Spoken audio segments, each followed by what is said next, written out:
বাংলাদেশ ব্যাংকের governor Ahsan H Mansur ঘোষণা দিয়েছেন ডলারের দাম এখন থেকে বাজার ঠিক করবে। তিনি আরও বলেছেন, দেশের বৈদেশিক মুদ্রা বাজারে ডলারের বিনিময় হার শিগগিরই বাজারভিত্তিক করা হবে।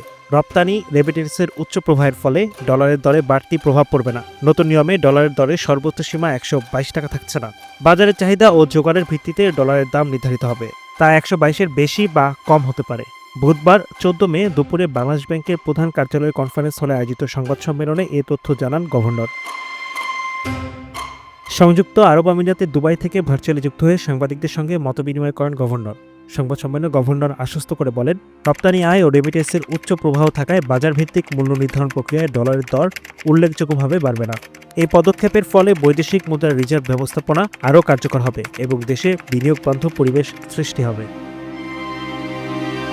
আহসান এইচ মনসুর আরও বলেন, ডলারের বিনিময় হার বাজার ভিত্তিক করার এখনই ভালো সময়। তার কারণ হিসেবে তিনি বলেন, এখন প্রবাসী আয় ভালো আসছে, রিজার্ভও স্থিতিশীল, উন্নতি হয়েছে লেনদেন ভারসাম্যের। আগামী জুন মাসের মধ্যে $350 কোটি আসবে, এতে রিজার্ভ আরও বাড়বে। ফলে বিনিময় হার বাজার ভিত্তিক করার এটাই ভালো সময়।